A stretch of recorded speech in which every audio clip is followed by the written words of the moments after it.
quels sont les critères pour bien choisir son futur conjoint? Alors c'est une question très importante, mais aussi très délicate, parce que dans le corps de Christ, il y a deux courants de pensée, je vais vous en parler, mais il faut déjà réaliser que aujourd'hui, un couple sur deux divorce dans les grandes villes, dans les pays occidentaux et en Amérique du Nord, plus d'un couple sur deux divorce. Et malheureusement, dans l'Église, les statistiques sont les mêmes. Donc on voit ici qu'il y a beaucoup de chrétiens qui se sont engagés dans le mariage pour ensuite divorcer et certainement qui n'ont pas fait le bon choix dès le départ. Sinon, ça ne se serait certainement pas passé comme ça.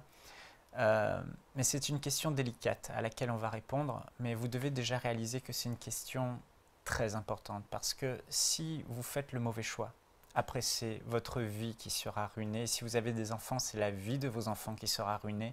Et une fois marié, on ne peut pas faire marche arrière. Donc il est important de prendre le temps pour faire le bon choix. Maintenant, cette question est délicate, pourquoi? Parce que dans le corps de Christ, il y a deux courants de pensée. Et je sais que là, je marche sur des œufs. Et c'est très délicat, vous allez voir. Il y a ceux qui pensent que Dieu a une et une seule personne dans sa volonté parfaite qu'il a prédestinée pour nous. Certains parlent de l'âme sœur dans le monde. Si j'épouse pas la personne que Dieu a prévue pour moi, ma vie va être gâchée, c'est fini. Et Dieu a une personne qui est peut-être pas dans mon entourage, qui est peut-être très loin, mais il va faire venir cette personne à moi pour que je la rencontre et il faut que je la reconnaisse, que Dieu me parle et que je l'épouse. Et je respecte énormément ceux qui pensent comme ça parce que moi, au début de ma vie chrétienne, je pensais ça. Mais malheureusement, cette façon de penser, à cause de mon manque de maturité, m'a causé bien des troubles et j'ai commis des erreurs. Notamment, j'ai été fiancé et j'ai dû rompre les fiançailles parce que j'ai été justement trop spirituel. Les prophéties, les visions, les rêves, les toisons, Seigneur, si c'est elle, alors que ceci, que cela, et la personne aussi, et ça a causé que des problèmes. Maintenant, je respecte ceux qui pensent comme ça et je pensais comme ça pendant de longues années. Puis un jour, mon pasteur est venu, deux pasteurs en fait que je respecte beaucoup, je ne vais pas citer leur nom, sont venus me voir et m'ont dit « Michael, mais ouvre les yeux. Il n'y a pas une sœur dans l'entourage qui est selon ton cœur que tu pourrais choisir pour le mariage ?» Et là, c'est venu heurter ma mentalité parce que moi, je pensais que c'était Dieu qui choisissait le conjoint à ma place et que moi, j'avais juste à écouter la voix de Dieu et qui me disait « Voilà, il y a telle personne pour toi. » Et puis, ils sont venus et ils m'ont dit « Mais moi, nous, on ne croit pas que Dieu a une seule personne pour toi. Mais on croit qu'il y a plusieurs profils qui sont selon ton cœur, des personnes que tu vas aimer, des personnes avec qui tu pourras marcher ensemble et aller loin dans le Seigneur avec. Et c'est à toi de les choisir. Et Dieu est là pour affirmer ton choix, confirmer ton choix ou ne pas le confirmer. » Et lorsque on m'a dit ça, ça a été libérateur pour moi parce que je me suis mis à penser autrement. Maintenant, comme je vous dis, il y a ces deux courants de pensée. Je ne sais pas quelle est votre manière de penser à vous qui écoutez cette vidéo, mais Marie-Laure, puisque tu as posé cette question, quels sont les critères pour choisir ton futur conjoint? Je suppose que tu penses que c'est de ton choix, de ta responsabilité de faire le bon choix, de choisir le conjoint selon certains critères, et on va en parler. Alors, bien sûr, dans cette vidéo, je ne vais pas parler directement de l'école de pensée numéro 1, ceux qui pensent qu'il n'y a qu'une et une seule personne, bien que je respecte ce point de vue, mais on va plutôt parler de comment faire le bon choix pour choisir son conjoint. Alors, on peut déjà voir ce que la Bible dit par rapport au mariage. Et dans la Bible, il est clair que Dieu n'impose pas le choix du conjoint à l'homme ou à la femme. Dans la culture hébraïque, on voit que c'était même les femmes n'avaient souvent rien à dire. L'homme allait voir le père, comme Jacob, il voulait Rachel, il a travaillé pour son père. En échange, son beau-père Laban, le beau-père Laban devait lui donner sa fille Rachel, puis il lui a donné Léa. Enfin, toute une histoire. Mais on voit que même au temps de l'apôtre Paul, encore une fois, c'était au père dans la culture juive qui décidait à qui il allait donner sa fille. Donc la fille n'avait pas vraiment son mot à dire. Bien sûr, il y avait des bons pères qui considéraient le désir du cœur de leur fille. Si la fille ne voulait pas être avec cet homme, il y avait des bons pères qui disaient ben non, je refuse de vous donner ma fille. Et puis il y avait des pères qui n'en avaient rien à faire, ils voulaient juste la dot et puis donner leur fille. C'est pour ça que l'apôtre Paul a dit si vous avez des filles qui sont vierges, le père qui décide de ne pas donner sa fille en mariage, mais qu'elle reste célibataire, fait bien. Celui qui décide de donner sa fille en mariage fait bien, mais celui qui décide de ne pas la marier fait mieux, afin qu'il s'attache au Seigneur sans distraction. Et on voit également dans 1 Corinthiens chapitre 7 et au verset 39, l'apôtre Paul dit « Une femme est liée aussi longtemps que son mari est vivant, mais si le mari meurt, elle est libre de se marier à qui elle veut, seulement que ce soit dans le Seigneur. » Donc ici, on voit que la parole de Dieu donne une condition indispensable, c'est que le mariage se fasse dans le Seigneur, mais l'apôtre Paul, qui a l'Esprit du Seigneur, dit elle est libre de se marier avec qui elle veut, mais que ce soit une personne sauvée. Donc, on a ces deux écoles, et on voit dans la Bible peu de cas où Dieu décide de choisir un conjoint, d'imposer un conjoint à une personne. Il y a le cas de Adam et Ève, mais là encore, vous savez, quel est le rôle de Dieu dans le mariage? Selon moi, le rôle de Dieu dans le mariage, et qu'on voit dans les Écritures, c'est le rôle de conseiller. Dieu est votre partenaire, il est votre associé, il est également le créateur d'opportunités. Vous devez comprendre que Dieu est celui qui vous a créé. La Bible dit qu'il vous a tissé dans le ventre de votre mère. Il dit même qu'avant même que la parole ne soit sur votre bouche, Dieu sait ce qui va sortir de votre bouche. La Bible dit également que Dieu sonde vos cœurs et vos reins et qu'il vous connaît mieux que vous-même. Et là, c'est intéressant de voir que Dieu nous connaît mieux que nous-mêmes. Dieu a créé nos goûts.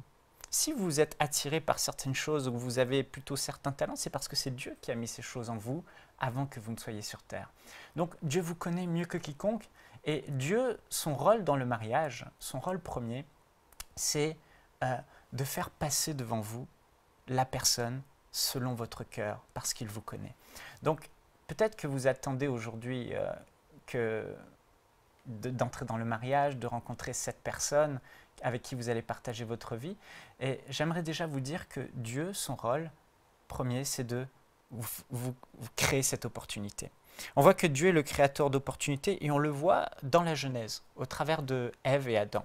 On voit que Dieu a dit à Adam de nommer les animaux et Adam a vu tous les animaux, il a donné des noms, mais il n'a pas trouvé de vis-à-vis. Puis Dieu va faire tomber Adam dans un profond sommeil, il va prendre une côte d'Adam, il va former une femme selon le cœur d'Adam. Dieu savait ce que Adam avait besoin.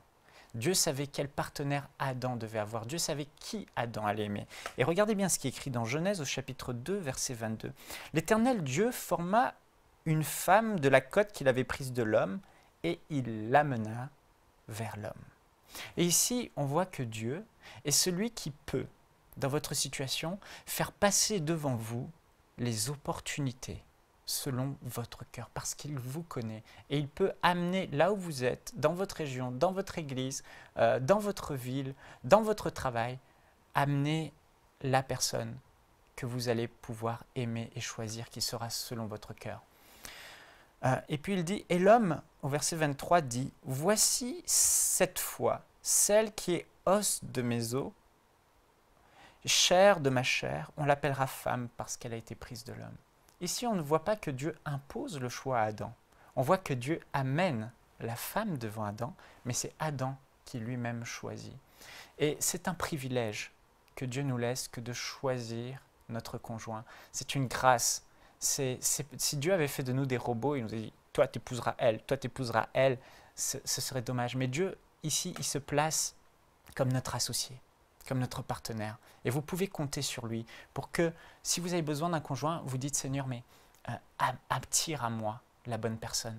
Attire à moi mon futur mari ou ma future femme. » Et Dieu va faire passer devant vous des opportunités selon votre cœur, des personnes que vous pourrez aimer, avec qui vous pourrez passer toute votre vie et vous pourrez faire votre choix. On voit Adam et Ève, et on voit sinon que Dieu a donné à 2 reprises des conseils, des directions particulières pour Rebecca et Isaac, et sinon pour Joseph et Marie, où Dieu a conseillé Joseph en disant « N'aie pas peur de prendre Marie pour femme, car l'enfant qu'elle a conçu vient du Saint-Esprit. » Donc ici, on voit que Dieu conseille également. Donc Dieu est le créateur d'opportunités, mais Dieu sera aussi votre conseiller. Toutes les opportunités ne sont pas bonnes, mais certaines opportunités que vous aurez peuvent être les bonnes personnes, et là, Dieu va vous dire « Oui, celle-là, oui. » Dieu va approuver votre choix ou pas, ou celle-là, non, fais attention, ne prends pas ça, ne choisis pas cette personne. Et comment Dieu parle? Il peut vous parler comme il a parlé par Joseph, en songe, certes. Il peut parler au travers de sa parole, au travers du livre de Proverbes, au travers de récits que vous lisez dans la parole. Et il peut aussi parler par votre témoignage intérieur, on va le voir. Donc, ne voyons pas Dieu comme celui qui choisit pour nous. Voyons plutôt le privilège que Dieu nous laisse de choisir notre conjoint. Et c'est une grâce. Vous avez de vos goûts, Dieu les connaît, il peut vous aider. Il va faire passer cette bonne personne devant vous, celle qui sera selon votre cœur, celle que vous pourrez aimer. Mais lorsque vous allez prendre le choix, il pourra conforter votre choix et déposer dans votre cœur, oui, c'est la bonne personne, tu fais le bon choix. Mais je fais partie, et je respecte ceux qui pensent autrement, je fais partie de ceux qui croient que c'est notre liberté, notre libre arbitre de choisir son conjoint. Alors pour ceux qui pensent comme moi et qui veulent savoir quels sont les bons critères pour choisir le conjoint, j'aimerais vous parler de 3 critères indispensables dont nous parle la parole de Dieu. Alors, premièrement, la personne doit être née de nouveau. La Bible dit de ne pas se mettre sous un joug étranger. Et là, il faut faire très attention. Vous imaginez si vous choisissez d'épouser un incroyant, parce que vous en avez marre d'attendre, ou parce que vous avez des sentiments pour lui, ou autre, vous allez avoir pour beau-père le diable. Et qui vous dit que cette personne un jour va se convertir ou pas? Peut-être, probablement, mais rien ne vous assure, parce que tout dépend le cœur de la personne. Et Dieu ne peut pas forcer une personne à se convertir.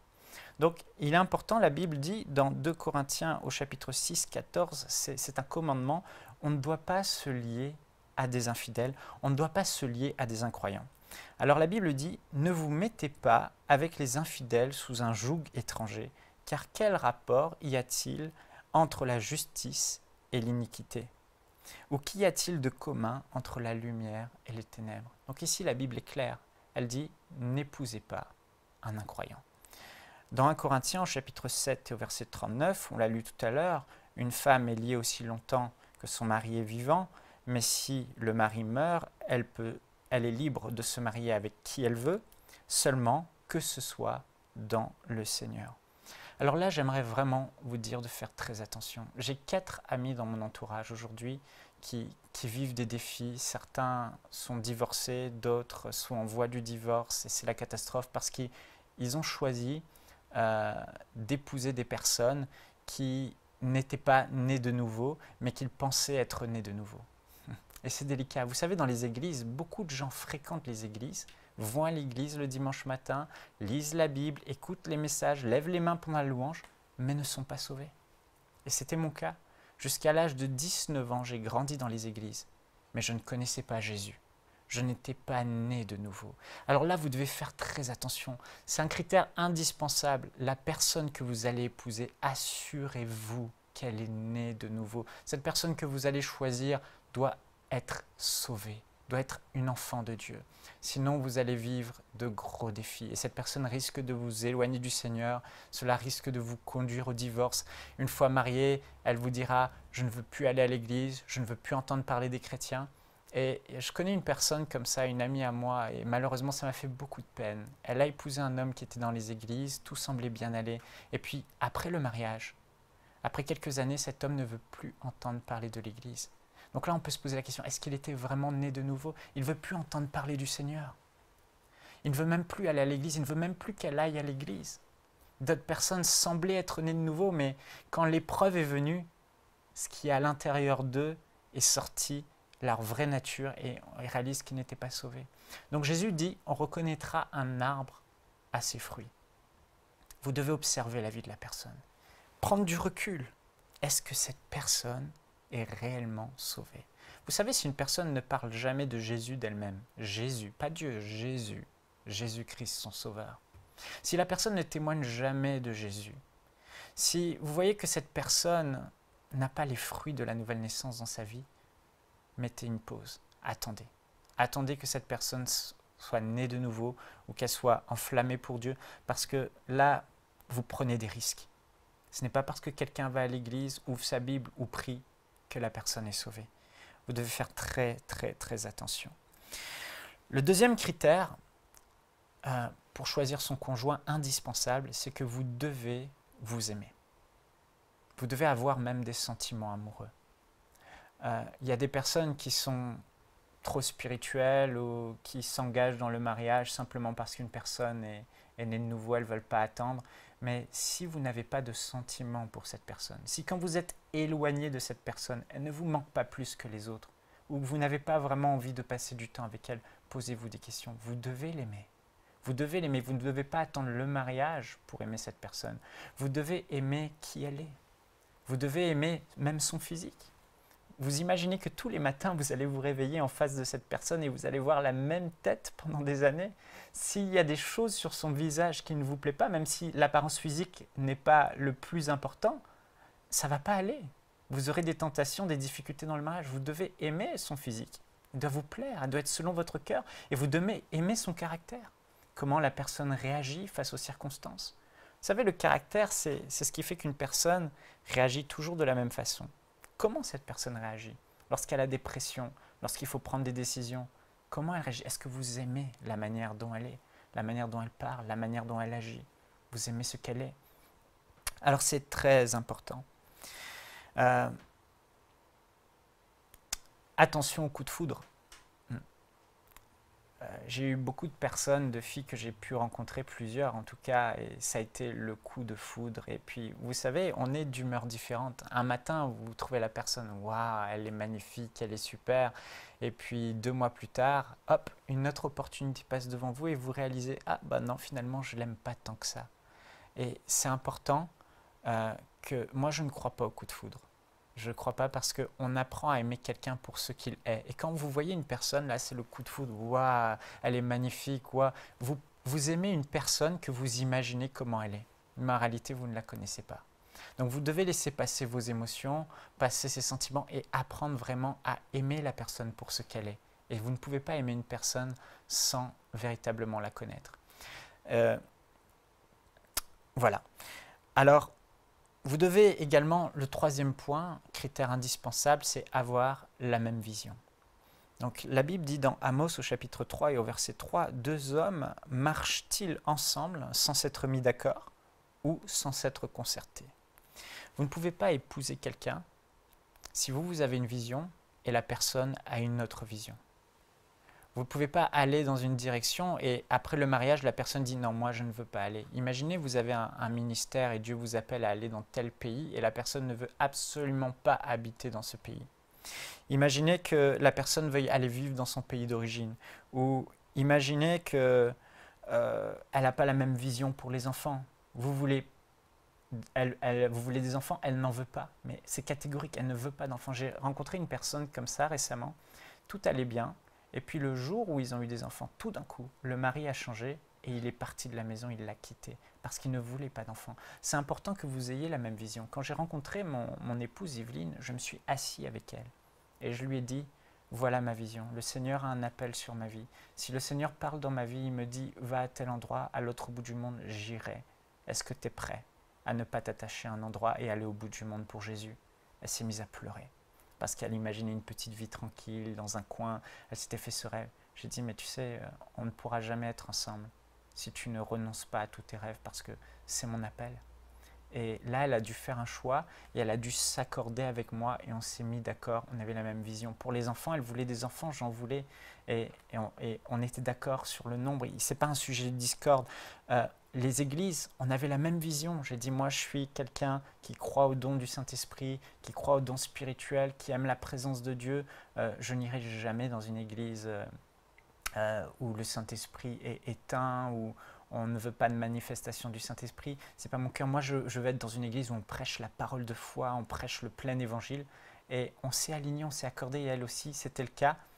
Et voilà, on a pu se marier. Donc, c'est les 3 critères indispensables, vraiment indispensables. Si un de ces critères, de ces 3 critères n'est pas réuni, ne vous mariez pas. Je vous en conjure, ne vous mariez pas. La personne doit être dans le Seigneur, vous devez vous aimer réellement et vous devez avoir la même vision. Enfin, pour finir, je vais vous donner quelques conseils. Vous devez éprouver votre futur conjoint pendant votre période d'amitié et puis pendant votre période de fiançailles. Ça peut vous paraître bizarre, mais l'épreuve est biblique. Dieu nous éprouve. La Bible dit que celui qui est fidèle dans les petites choses, Dieu lui en confiera des plus grandes.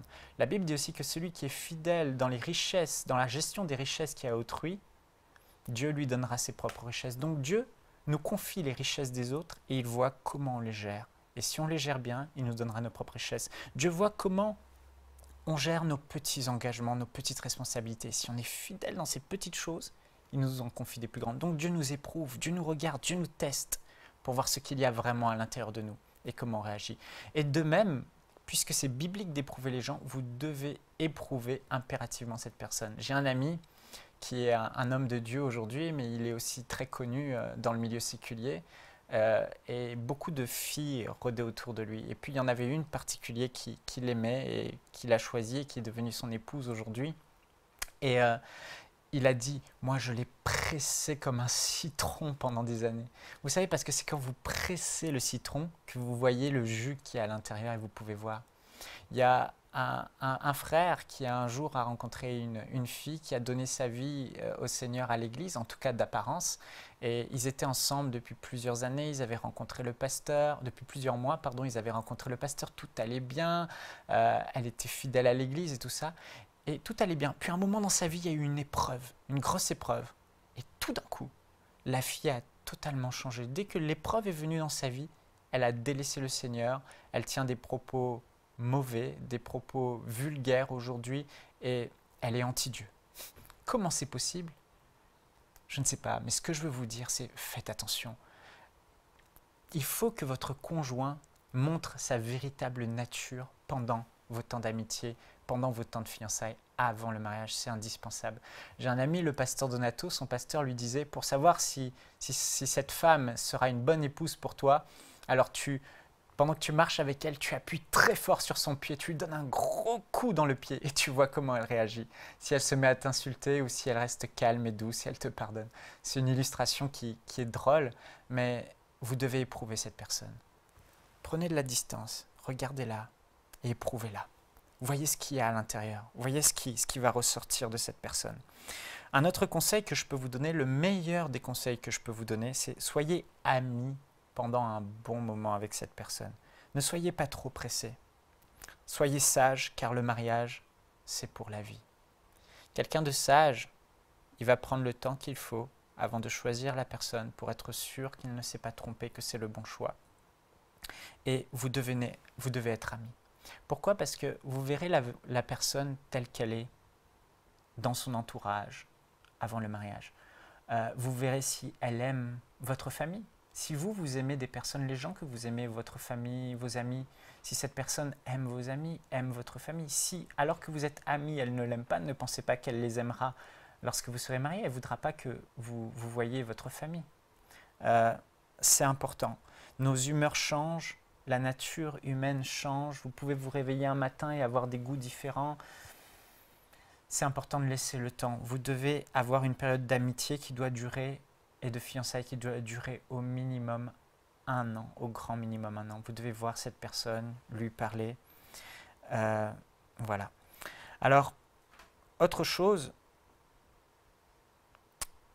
le dernier conseil que je vous donne, et on termine ici, c'est d'écouter votre témoignage intérieur. Il ne trompe pas. Vous savez, les incroyants n'ont pas ce que nous avons. Ils n'ont pas le Saint-Esprit. Et quand vous faites un mauvais choix dans votre vie, le Saint-Esprit en vous doit faire sonner la sonnette d'alarme à l'intérieur qu'on appelle le témoignage intérieur. Ou certains appellent la paix qui me quitte, ou j'ai la paix, ou la paix part. Quand la paix de Dieu part de votre cœur, à l'intérieur vous vous sentez troublé, vous vous sentez bizarre, tout d'un coup ça ne va pas. Il y a quelque chose qui ne va pas. méfiez-vous. Vous ne savez pas pourquoi, mais c'est l'alarme du Saint-Esprit. Le Saint-Esprit vous dit, là, tu es en train de partir dans la mauvaise direction. Là, tu es en train de faire le mauvais choix. Si c'est le cas, même si vous êtes fiancé, même si la date du mariage est prévue, je vous assure, faites très attention à votre témoignage intérieur. Ne vous engagez pas. Dieu veut votre bonheur. Et si vous violez votre témoignage intérieur, si vous lui faites violence, Dieu vous aura prévenu par cette voix intérieure. La paix vous quitte. Non, tu ne fais pas le bon choix. Fais attention. Et là, c'est dangereux. Vous devez faire marche arrière. Surtout, ne vous mariez pas. Vous pouvez rompre des fiançailles, ce n'est pas un péché. Les fiançailles, c'est un temps justement où vous pouvez être publiquement proche de la personne. Vous pouvez publiquement, devant vos amis, être avec cette personne sans avoir de jugement, sans aucun problème, et découvrir cette personne telle qu'elle est. Et si, et vous êtes en voie du mariage, mais si ça ne va pas, vous devez rompre les fiançailles. C'est important. Donc, écoutez la voix du Saint-Esprit, et comme le Saint-Esprit peut vous mettre témoignage intérieur négatif, non, ce n'est pas la bonne personne, tu ne fais pas le bon choix. Il peut aussi vous dire, tu fais le bon choix, c'est la bonne personne. La personne, je vois ton futur, je connais ton futur, c'est la personne, tu peux l'épouser. Voilà, j'espère avoir répondu à votre question, Marie-Laure de Paris, et que cela va vous aider.